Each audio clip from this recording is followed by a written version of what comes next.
Om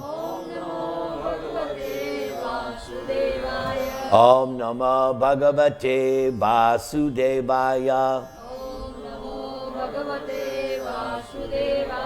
Trinadapi Sunichena Taradiva Sahishnuna Amanina Manadena Kirtaniya Sadahari Hare Nama Hare Nama Hare Nama Kevalam Kalo Nastyeva Nastyeva Nastyeva Gatiranyata. So we're in the 18th chapter of Bhagavad Gītā. We began this Bhagavad Gītā class back in what year, Krishna Kumar? 2003. It has taken us this long to get to the end.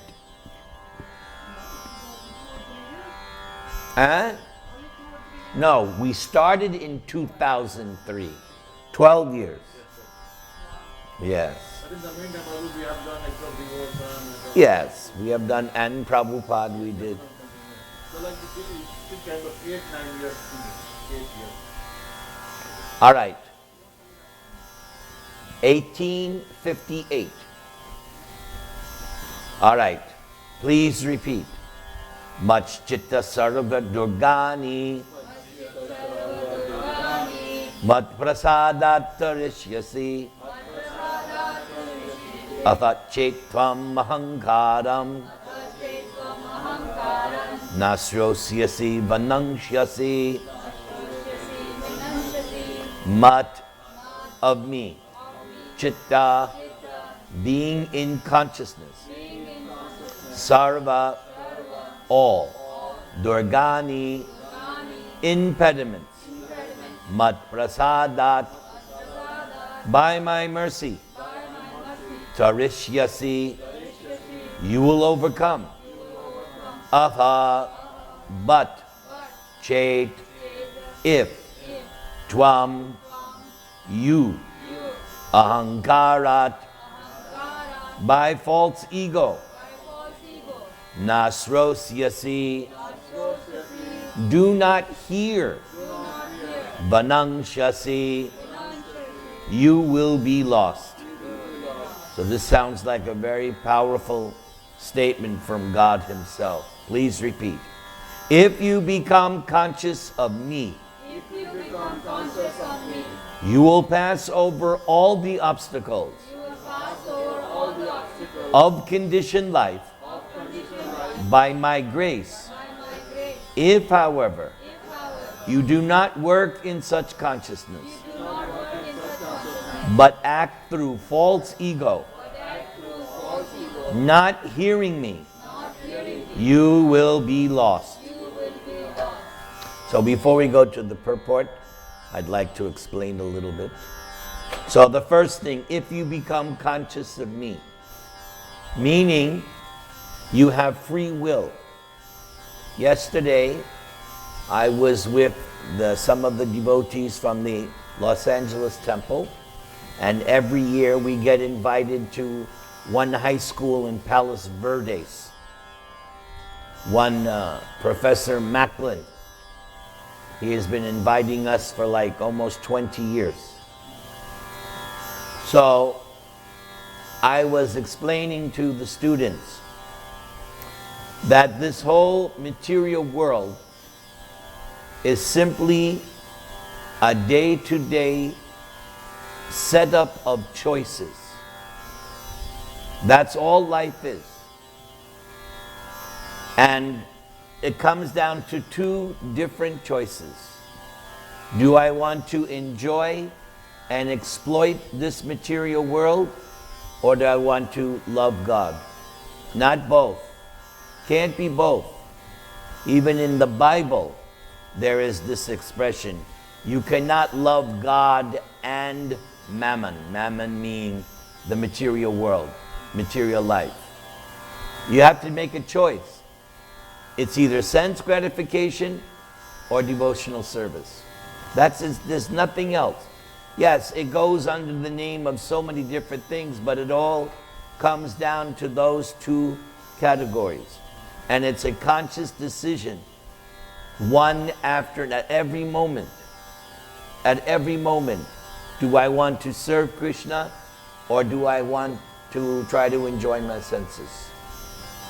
And as Prabhupada says, the original consciousness is Krishna consciousness.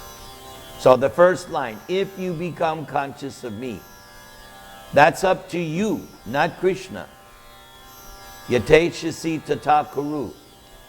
As you like, you do. Very simple. Very, very simple. So that's why he says, if you become conscious of me, then what will happen? You will pass over all the obstacles of conditioned life. And the conditioned life is one obstacle after another. Who can tell me the big obstacle? What's the big obstacle in life? Good, death, what else? Listen. Diseases, anything else? Yes. Janma mrityu jara vyadhi dukkha doshana darshanam. As a major, you could say, one-word answer. Well, okay. Let's see who studied Bhagavad Gita. According to chapter 15, what are we struggling with in this conditioned world? 6 senses. Right. Manakshastan Indra. So what are the 6 senses? Mind. What are those 5 senses? Touch. Yes, eyes, ears, nose, tongue, and the skin. And the mind, which is the 6th sense. Also the title of a movie by somebody named Shyamalan. Yes. So, according to Krishna, that's the struggle for existence, right there. You're struggling with the 6 senses. And what did Prahlad tell his father?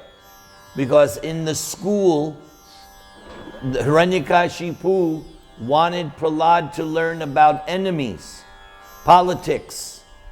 So when Prahlad was questioned, Prahlad said, there is no enemy other than your own uncontrolled mind and senses. That's your... Okay, now let's go back to Bhagavad Gita. What is public enemy number 1? Huh? Nope. Nope. What's the all-devouring sinful enemy? Lust. Remember? Chapter 3. And the way Prabhupada translates, the all-devouring sinful enemy of this world. Good. This is how we remember. We're supposed to be learning this Bhagavad Gita so that we can always answer everything. Oh yes, Krishna says this in Bhagavad Gita. All right. Jai. Now Krishna says, if however you do not work in such consciousness, but act through false ego. So therefore, false ego means not to act in Krishna consciousness. Based on the translation, Krishna is saying, if you're conscious of me, you're going to do good. Otherwise, if you act through... So false ego has to be defined as not being conscious of Krishna. So, do you think Donald Trump is Krishna conscious? So what do you see? Big false ego. Tons of false ego. Right? And anybody, if they're not conscious of Krishna, the only other thing is false ego. Because he's not acting in Krishna. And then, not hearing me, right? You're not hearing Krishna. Because Krishna wants you to surrender to him. And Krishna wants you to follow Bhagavad Gita. That's how you hear Krishna.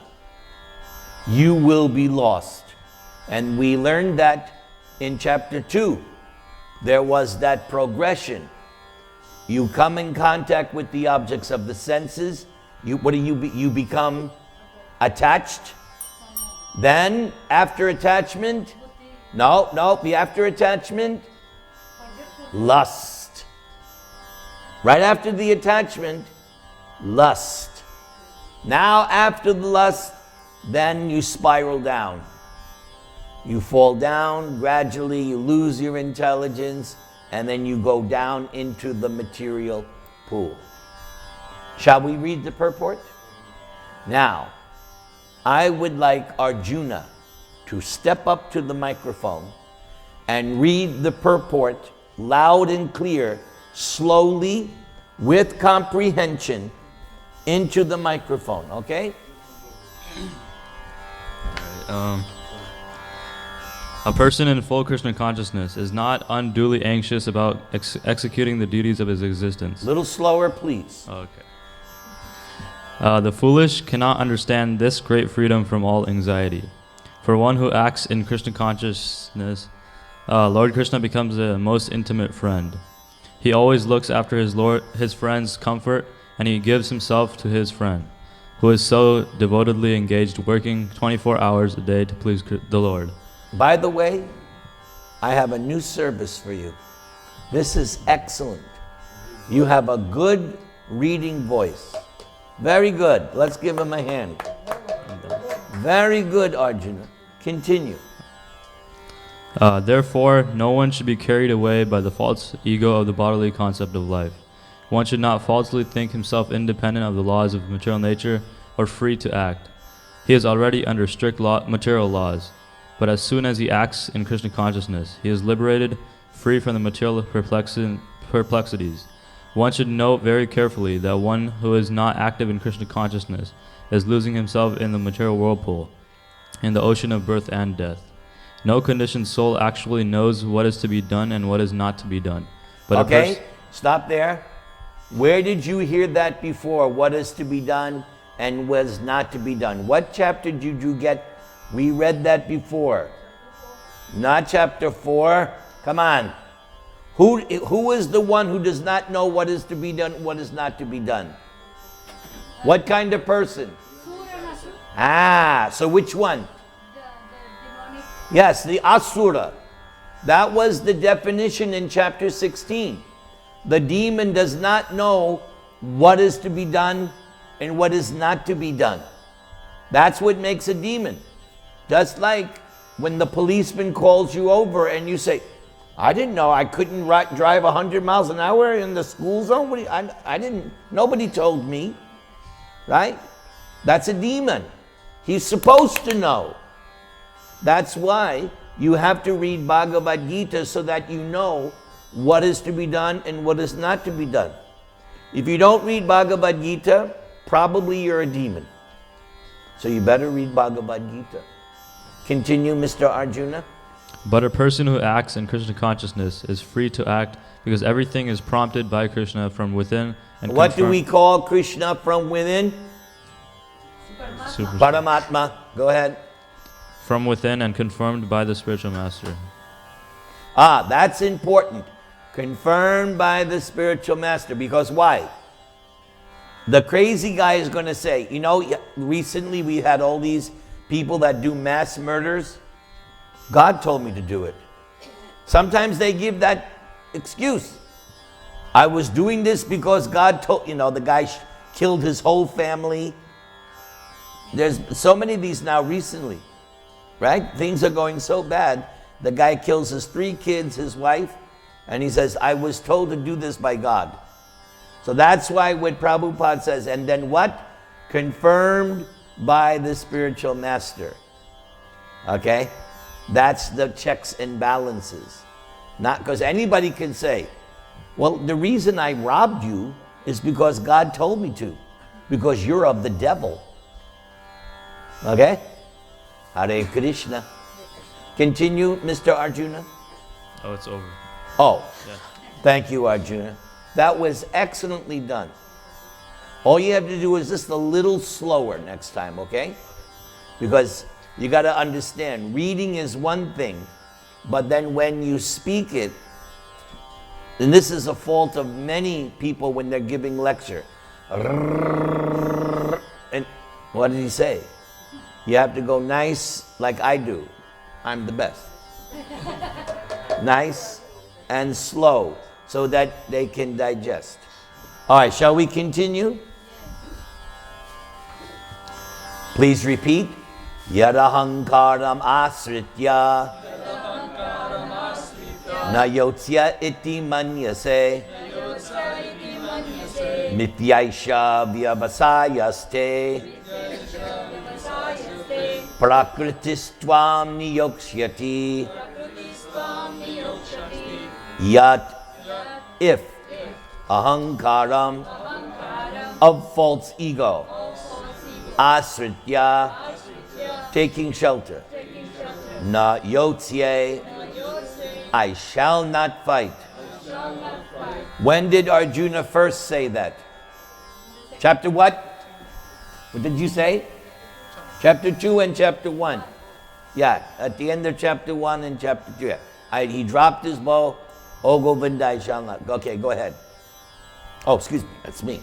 Iti, thus, manyase, you think, mithya, esha, this is all false. Vyavasaya, determination. Te, your, prakriti, material nature. Tvam, you, niyokshyati, will engage. Let's go back to that prakriti. In the Bhagavad Gītā, now think. Prakriti, can there be two prakritis or only one? Really? There's only... Aha! Yeah. So what's the other one? English. One is the material nature. Right. Or the spirit, very good, superior spiritual nature. What other word is an adjective that was used earlier about the material nature? It was what? There was an adjective given in chapter 7. If the spiritual energy is superior, who said that? Who said that? Very good, Aditya. Why are you hiding in the back? Come to the front, please. No. You are sitting there. Give her a cushion. No, I don't want you hiding in the back. That's all right. His chair can be moved out front. How can I hear his questions? I'm always going to say, what? I need this participation. So how many natures are there? Two. So the spiritual nature is superior and the material nature is inferior. That's what Meenakshi also said. That's all right. That's the idea, remembrance. By asking these questions, I'm stirring up your remembrance. Now, coming up on Monday, which nature are we going to celebrate on Monday? Superior. So which one is that? Superior. Superior. Yes. Radha Ashtami. Okay, let's do the translation. Please repeat. If you do not act according to my direction, If you do not act according to my direction, and do not fight, then you will be falsely directed you will be falsely directed by your nature. by your nature. You will have to be engaged You will have to be engaged in warfare. in warfare. A lot of questions I can ask here. So look at the translation, okay? So, according to what Krishna says here, is Krishna a pacifist? No. How do you know? What does he say? According to my direction and by your nature. So That makes him not a pacifist? it's dependent on what Do you know what the word pacifist means? yeah. So answer the question properly, please. If you do not fight, Stop. And do not fight. So what's Krishna want Arjuna to do? Not be peace, man, peace. Right? There's your answer. Fighting. Fight is one word. Peace is the opposite. All right. Then you will be... Now, this verse. Think now. Look at the translation, please. Look at the translation. and answer my question. This is called critical thinking, okay? Govind, this is a class. I'm the teacher. I'm forcing you to do critical thinking, not just memorize, blah, blah, blah, blah, blah. No, you have to think, okay? So, according to this verse, are all men created the same? According to this verse. No. Good. What was that? Your nature. Ah. So that leads us to understand that you have a nature. Where does that nature come from? From what? Ah, I like Batuk's answer the best. Where did it come from, Batuk? Yes, from your previous desires. In other words, what is your original nature? Servant, good, right? Everybody, but what happens when you come to the material world? Good. You become conditioned. Okay, so what happens to that natural service attitude? What happens to it? It gets clouded. And what takes its place? No, but you decide to do what? Instead of servant, you try to, yes, try to be master, try to be the enjoyer. Now you start to develop different kinds of desires in order to lord it over, enjoy. And this goes on lifetime after lifetime after lifetime, and you develop a particular nature. So what happens when you become fully Krishna conscious? What happened? Okay, good, not bad. Good. And once you go back home, back to Godhead, then what happens? Remember, what was the first thing I said? Your original. Ah, somebody's paying. Well, you redeemed yourself. Very good. Yes, you resume your original pure nature, which was what? Now, the original pure nature is what? Serving Krishna. And how many different categories do you serve Krishna? 5. Who said 5? Who said 5? I need to. Good. What are those 5? What are the 5? Right. Very good. Good. Shanta, Dasya, Sakya, Vatsalya, Madhurya. Technically, Shanta is not really service. It's a very technical. In the Chaitanya Charitamrita, Krishnadas Kaviraj says there's only 4. But in Nectar of Devotion, Rupa Goswami is more generous. He says there's 5 rasas, and so he includes Shanta. The reason Krishnadas Kaviraj doesn't is because there's no active service in Shanta Ras. You're just appreciating, enraptured. Good. I like this.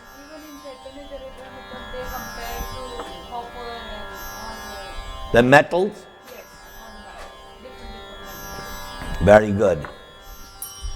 Now I will ask Govind to come up to the microphone and nicely read the purport in the microphone. Okay? Let's see if you do a better job than Arjuna.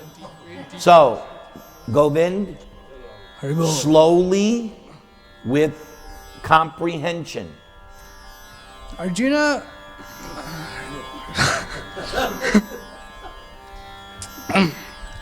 Arjuna was a military man and born of nature of the Kshatriya. Therefore his natural duty was to fight. Stop. Who is Arjuna's birth father? Andu. Who was his father? Indra. Indra is, what is his position? Yes, he's the, what are the demigods? King.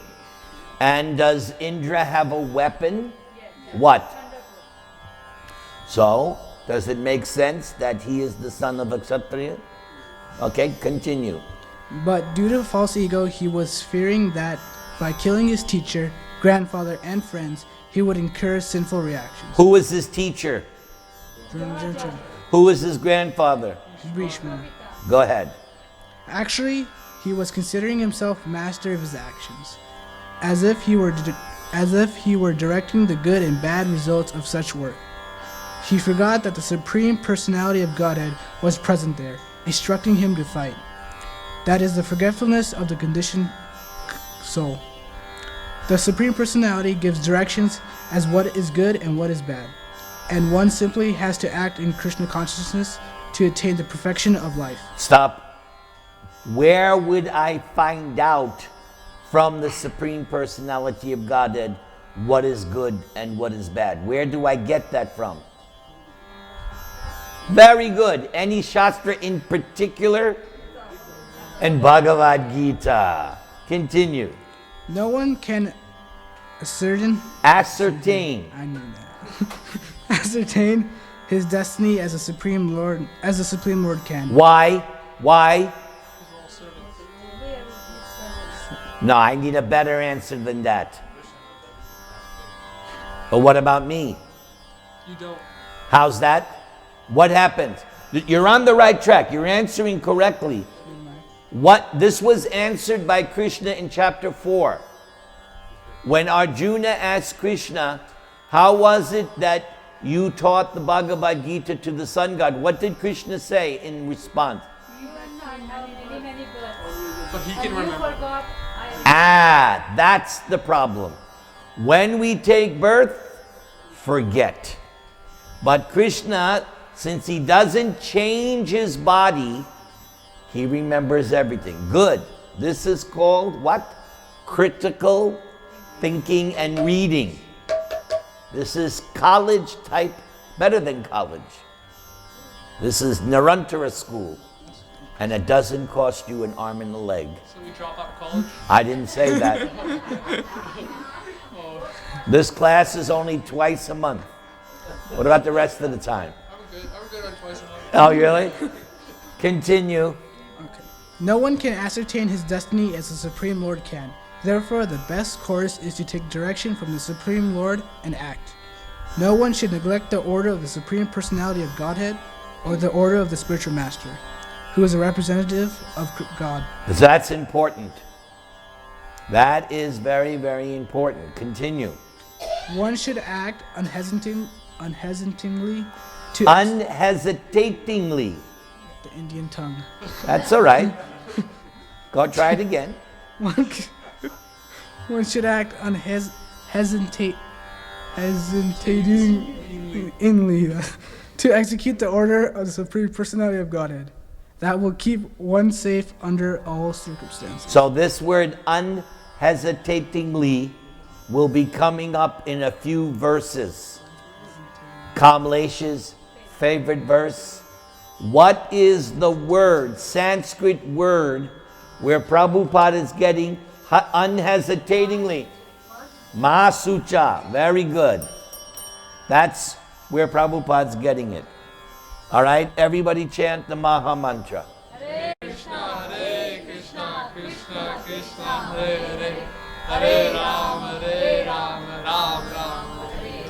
This is why I look forward to this class, because I can rarely do this, because this is the advanced class. Very good. Swabhava Jaina Kaunteya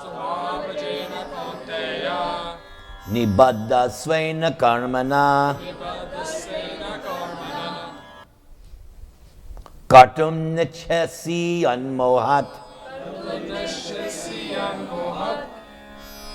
Karishyasya Vasho Pitat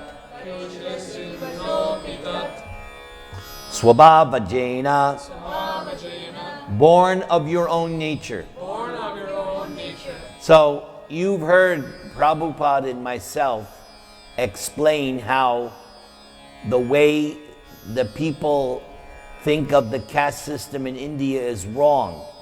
But that does not negate the fact that you are born with a particular nature. In other words, the caste system in India was, it doesn't matter. You were born in this family, therefore you are such and such. But you may not have the nature and you may not have the qualifications. That's why the current caste system in India should be rejected. But not the caste system that was explained by Krishna in chapter 4, which was what was the nature you were born with. What are your inclinations? That's a different thing. You understand the difference? Yes or no? In other words, for instance, I was born in a Shudra family. My father he used to work on trucks and cars.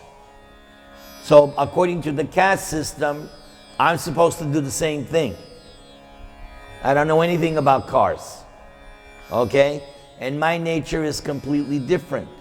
And coming in contact with Srila Prabhupada in the movement, I was trained accordingly. Otherwise, why would I be sitting? You're not going to invite a car mechanic to come here and teach you Bhagavad Gita. You want somebody who can preach the message as it is.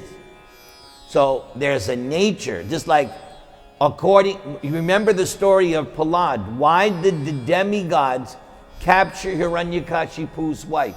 What was their reasoning when Narada stopped them? What did Indra tell Narada? Why they were taking Prahlad's mother? Son of a great demon would be also be. Yes. Yes, exactly. And back in those days, that was applicable because it was a different age, not in Kali Yuga, but back in those age, if you were born in a particular family, you did have those qualities. So their reasoning was correct millions of years ago, but Narada told them, exception to the rule, not this one. He said, this one is a devotee, and even if you tried to kill him, you wouldn't be able to. What verse the Bhagavad Gita does that remind you of? What line from Bhagavad Gita? Kauntaya, aha, name bhakta pranasyati. One of the biggest lines of Bhagavad Gita. Very good. Let's continue. Kauntaya, Kauntaya, O son of Kunti, the son of Kunti, Nibaddha, condition, Svena, by your own, Karmana, activities, Kartum, to do, Na, not, Ichhasi, you like, Yat, that which, Mohat, by illusion, Karishyasi, you will do, Avasha, involuntarily, Api, even, Tat, that. Under illusion, you are now declining to act you are now declining to act according to my direction, by my direction, but compelled by the work compelled by the work born of your own nature, of your own nature, you will act all the same, will act all the same. O son of Kunti. So it is important for parents to study the natures of their children so they can guide them accordingly. If you see that your son is not inclined to things like science and math, it's not intelligent to keep forcing the guy because he's just not going to have that inclination. If somebody is more inclined to work with their hands and do those kinds of things, the parent then would train him accordingly. So the parent's job is to study the nature of the child and see, okay, this child has these, you know, when they do that ceremony, the first grain ceremony, right? And they put the books and they put the coins and they want to see what the child go to give the parents an idea. Oh, this child likes money. He doesn't like the books. So it gives you an idea how to steer the child in the right direction so that he can progress. Of course, at this time it's too late. But when you have children, children, when the children have, and it's not far away, you're going to be surprised. It's going to be surprised, okay? All right, so now, here on, you will read the purport in the microphone, nice and slow. Please, Prabhu.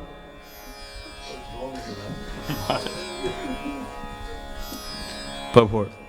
If one refuses to act under the direction of the Supreme Lord, then he is compelled to act by the modes in which he is situated. That's important, okay? Because what's the inference here? The inference here is that if you act under the direction of the Supreme Lord, then what is your relationship to the modes? Yes, you said it. You've transcended. Because look, if you refuse to act, then you will be compelled. This was the same thing we studied in chapter 14. You transcend the modes of nature by what activity? Exactly. Continue. Everyone is under the spell of a particular combination of the modes of nature and is acting in that way. But anyone who voluntarily engages himself under the direction of the Supreme Lord becomes glorious. And this is what Prabhupada knew. Why he didn't have to worry about coming to America and even turning the Malacha Yavana people of the United States into devotees. Because Prabhupada was fully aware, if I can get them to engage in devotional service, they will be able to transcend. And the history is there. It wasn't that Prabhupada himself established every temple. Many of Prabhupada's young disciples went to Europe and started a temple. It wasn't that Prabhupada did every single one. So by Prabhupada's training them and insisting, you have to follow the 4 regulative principles. It's not optional. You have to chant 16 rounds every day. And you have to do Sankirtan every day. You have to be engaged. By doing that, you're now qualified. And you're able, and the devotees were able to do amazing things because they simply followed Prabhupada's direction. And it's still going on. It's still going on. All the great swamis and gurus in ISKCON, they're doing amazing things. Why? Because they've strictly followed Prabhupada's teachings. You do that, you're going to get empowered. Shall we continue? I like that. Text 60. Ooh, look at this wonderful verse. Ishvara sarvabhutanam hridesharjun tishtati brahmayan sarvabhutani yantra rudhani mayaya. Ishvara, the Supreme Lord. Sarvabhutanam, of all living entities. Hrit deshe, in the location of the heart. Arjuna, O Arjuna, Tishtati, resides. Brahmayan, causing to travel. Sarvabhutani, all living entities. Yantra, on a machine. Arudhani, being placed Mayaya under the spell of material energy. Please repeat. The Supreme Lord is situated in everyone's heart. O Arjuna. And is directing the wanderings of all living entities who are seated as on a machine made of the material energy. So what do we call that machine that the living entity is situated on? The body. Very good. It's easier than you thought. See? This school is not so hard. You just have to pay attention. When I was growing up, that was how I got through school. I listened to the teacher. That's how I got through the first 8 years of Catholic school. I listened to the teacher. Let us now read the purport. And now we will have, who's last? Let's go, Madhava. Jaya Madhava Madana. Now remember, nicely, slowly, with comprehension. Arjuna was not the supreme knower, and his decision to fight or not to fight was confined to his limited discretion. You know what that word discretion means? Yeah. Good. Lord Krishna instructed that the individual is not all in all.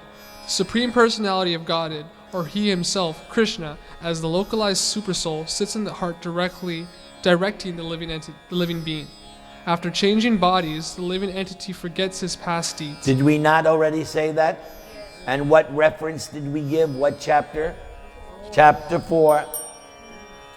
But the supersoul, as the knower of the past, present, and future, remains the witness of all activities.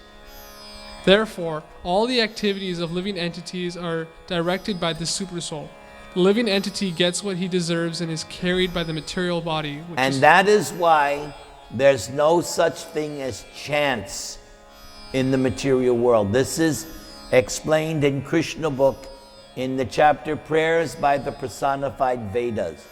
Chance is for inanimate objects, but not for souls. There's no such thing as chance. Continue. Which is created in the material energy under the direction of the supersoul. As soon as a living entity is placed in a particular type of body, he has to work under the spell of that bodily situation. Yes, so that gives you the idea of why we are imprisoned in this material world. Once you get a particular body, sorry, and that's why it's punishment to take a birth in the mode of ignorance, like a tree, an aquatic, an animal, a germ, a worm, a reptile, a frog. Because now you're stuck for quite some time. As a human being, you have more facilities. You have more freedom. But once you're in a body of mode of ignorance, you're stuck. Go ahead. A person seated in a high-speed motor car goes faster than one seated in a slower car, though the living entities, the drivers, may be the same. Similarly, you've seen that on the freeway, right?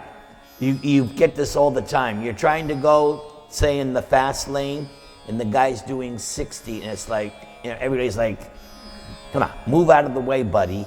If you're gonna drive slow, you go to the right, right? Yeah, go ahead.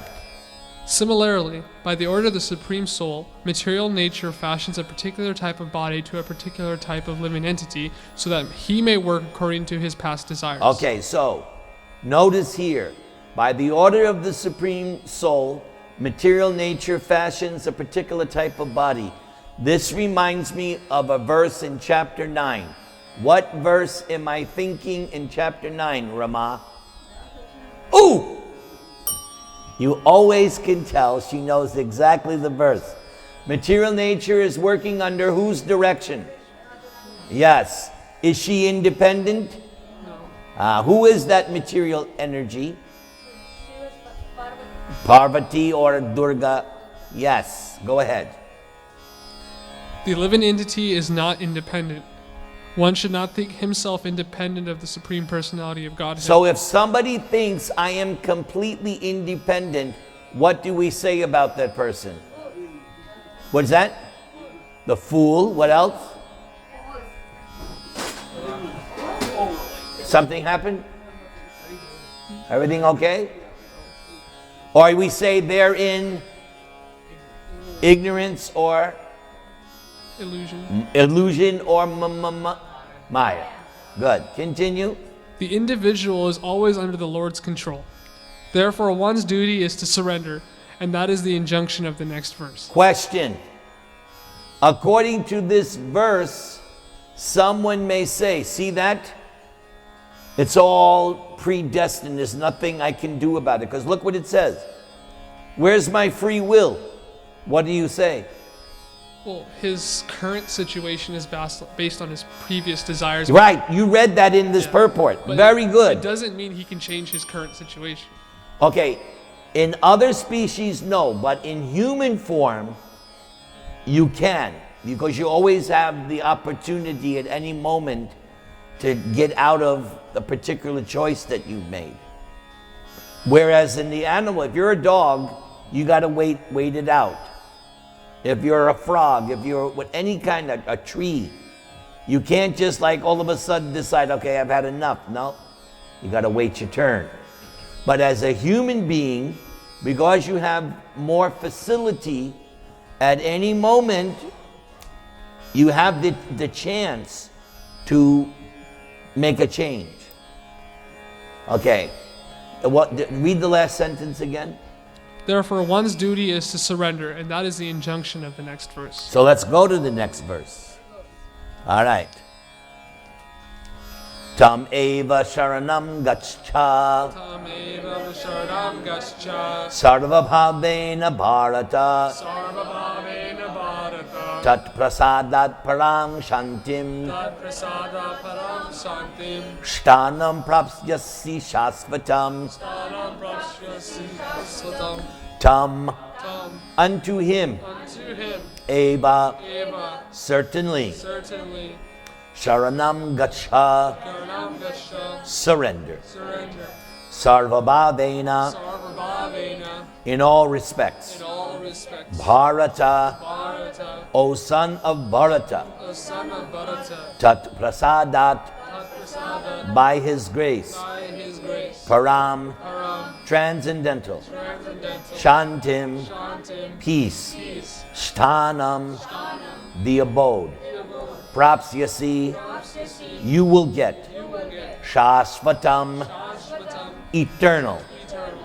So, I learned that the way I'm doing class today, like I've been doing it, I was introduced to this style way back in 1976.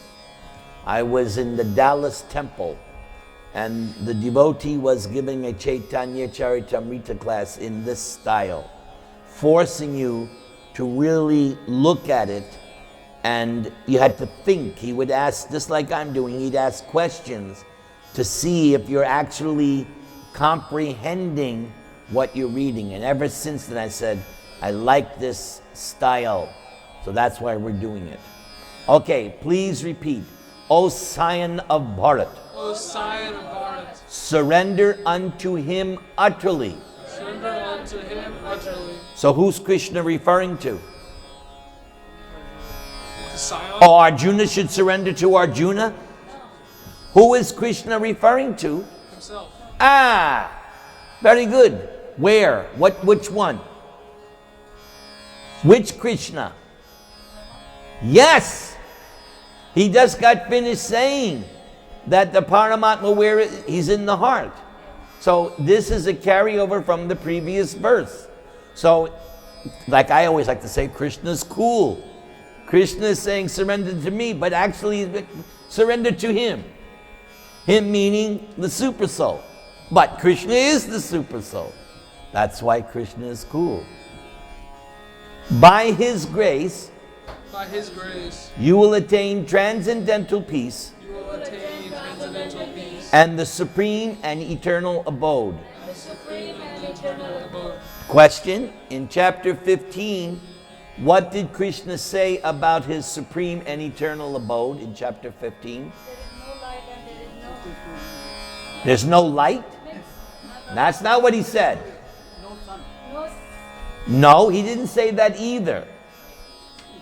There's no need. But that doesn't mean there's no sun or moon. Otherwise, how are they going to do the rasa dance in the spiritual world? What do you think? Wait a second. Wait. Think. You think Krishna is going to do the rasa dance under the blazing sun?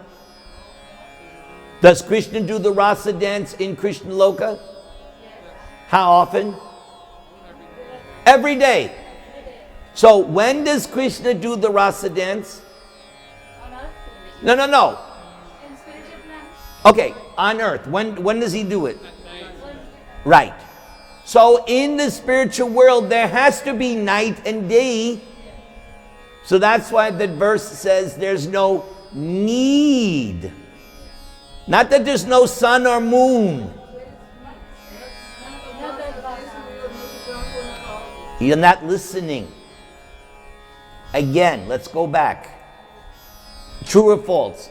Does Krishna do the rasa dance every day in the spiritual world? So what kind of atmosphere is necessary in the spiritual world to do the rasa dance? And especially when? So there's got to be a sun, there's got to be day and night. What? Okay, I can't hear you. If you're going to speak, you got to come in here.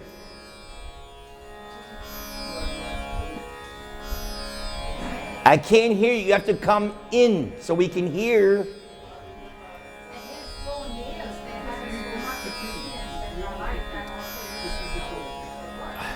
Also, there's also a sun. But there is a sun. So you don't accept what I'm saying? Huh? No, somebody's not accepting. You have a flashlight, you don't need the sun. It's the same thing. No. Everything is self-illumined, yes. But that does not mean that there's no sun or moon in Krishna Loka. That's my point. Otherwise, it loses the whole thing. There has to be that mood. That verse also says, right? Not that I know. Whatever And I keep saying no need. I know. Yeah, but you guys, okay. Hurry, I can't.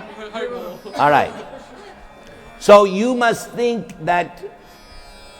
So you all think there's no sun and moon in the spiritual world. Translation is the supreme abode of mind is not illuminated by sun or moon. Because everything is self-illuminated, but that I keep saying the same thing. So let me ask you. So you think in Krishna Loka there's no sun and no moon? And I'm trying, and that's my, I'm trying to. No need, but that's my whole point. There's no need, but there still is. That's what I'm trying to say. There's a difference between need. Look, here in the material world, everything is what? Dark. We need, because what? It's all contained in a universe, yes? All right? So we need a sun and a moon, yes. But in the spiritual world, everything is self-illumined. But although everything is self-illuminated, still, in order for there to be pastimes, right?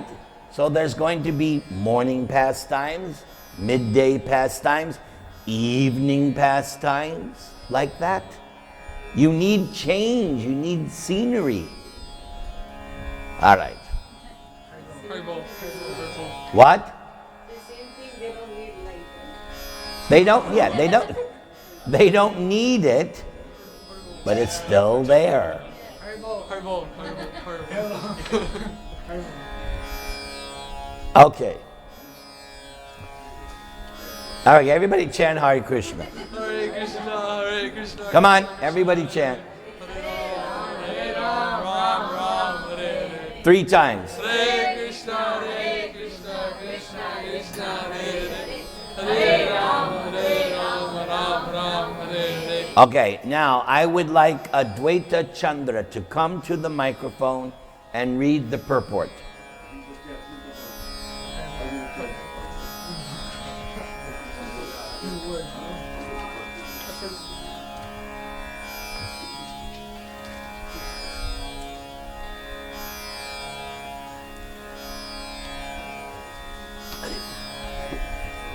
Hare Krishna.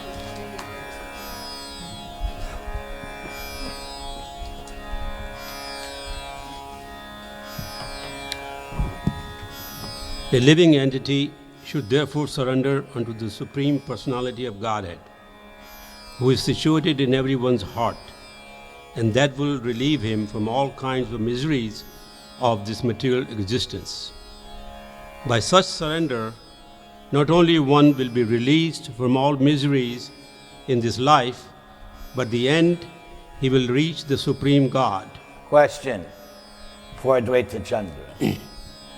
Who is the Supreme God? Krishna. Thank you.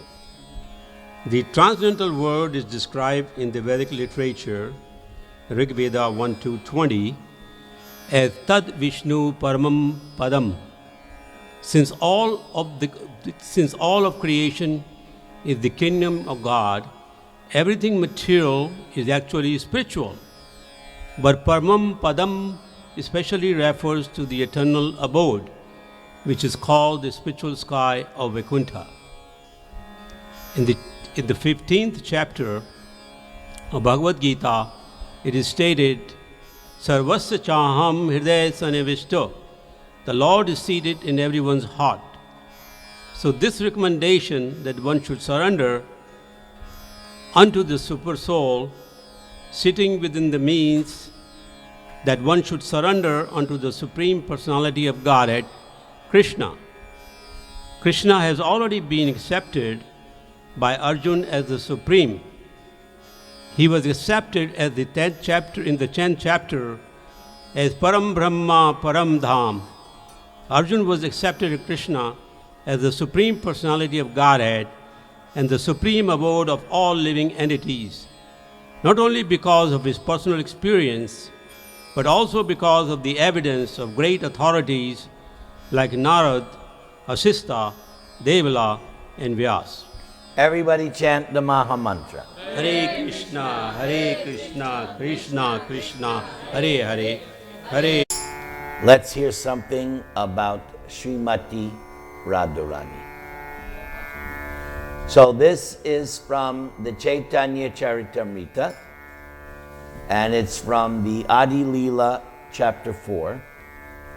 And this whole chapter, there's so much about Srimati Radharani. Here's one little section. But first, Jaya Jaya Sri Chaitanya, Jaya Nityananda Bolo. Jaya Dvaita Chandra Jaya, Gaur Bhakta Vrinda.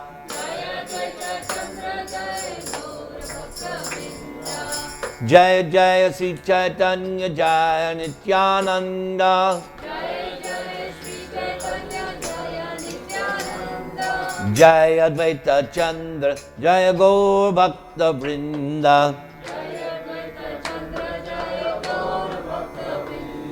Jaya Jaya Sri Chaitanya Jaya Nityananda.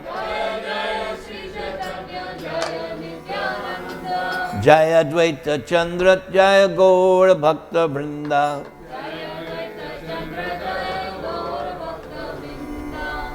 So, Krishnadas Kaviraj writes as follows. Among the gopis, Srimati Radhika is the foremost. She surpasses all in beauty, in good qualities, in good fortune, and above all, in love. Just as Radha is dear to Lord Krishna, so her bathing place, what's that called? Radhakund, is dear to him.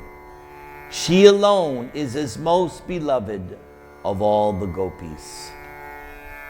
Now here's a verse from Krishna to Arjuna, but this is not the Bhagavad Gītā. Listen.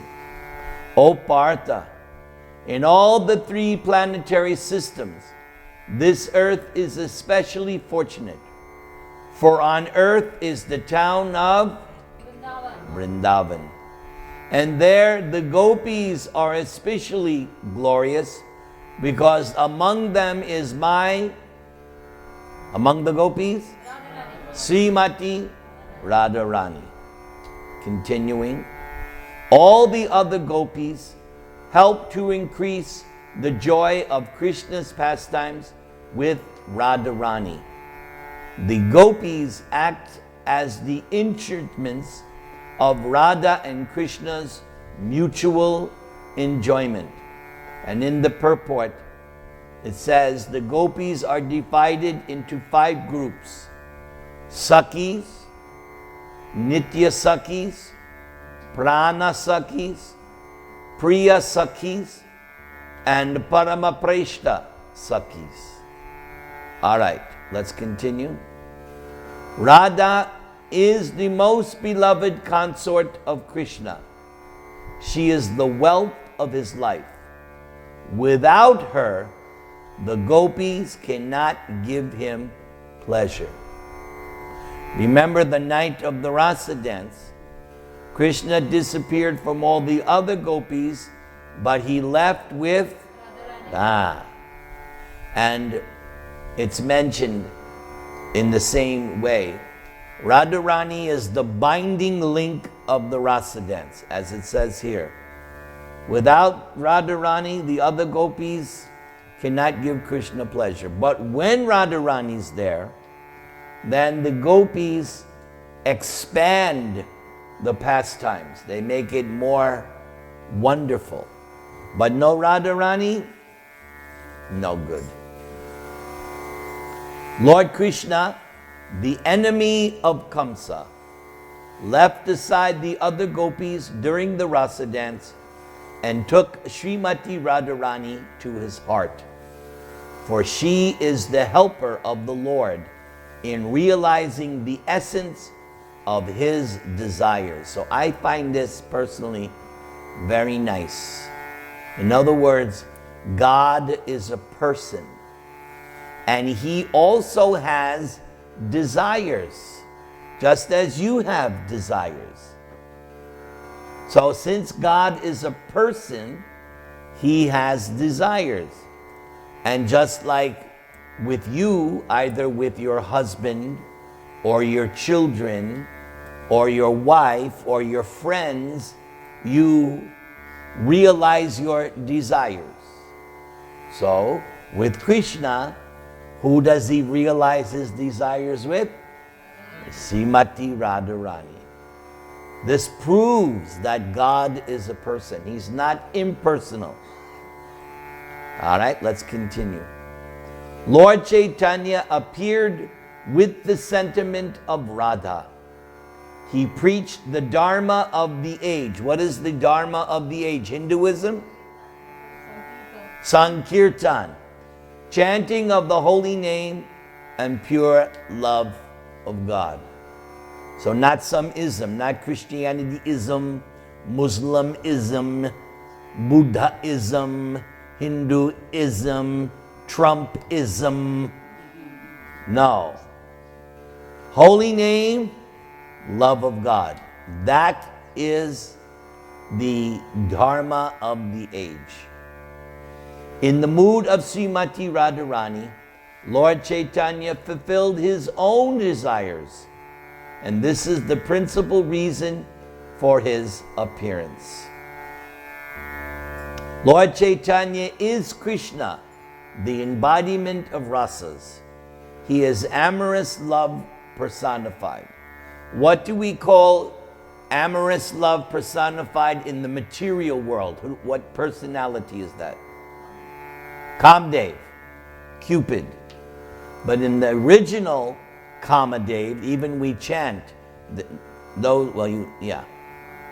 there is this Kama Gayatri mantra where Krishna is referred to as Ananga. He is the original Cupid, the new Cupid for Radharani and the gopis. Kleen Kamadevaya Vidmehe Pushpabanaya Dhimahi Tanonanga Prachodayat. If you chant that mantra perfectly, you should realize Krishna. But you have to chant it perfectly, yeah? No, I'm not allowed. Can I have a recording of this lecture? Yes, you can have a recording of this lecture. And it's also mentioned in the Chaitanya Charitamrita in the purport. And your father chants it every day, right? Sri Vallabh? Yes. But if you say to him, can I have these? He's going to say, no, not allowed. You don't have access code. You'll send me the Yeah, but There's not going to be like a no, there's no access code. First get initiated first. Yeah, everybody wants easy way. Yeah, I know. See, you just read it. Yes. My dear friends, just see how Sri Krishna is enjoying the season of spring. With the gopis embracing each of his limbs, he is like amorous love personified. With his transcendental pastimes, he enlivens all the gopis and the entire creation with his soft, bluish, black arms and legs. So now we know what God looks like, which resemble blue lotus flowers. He has created a festival for Cupid. So soft, so Krishna's arms and legs are soft, bluish, black. Lord Chaitanya is the abode of rasa, and he himself tasted the sweetness in endless ways. Thus he initiated the Dharma for the age of Kali, and the devotees of Lord Chaitanya know all these truths. Everybody chant the Maha Mantra.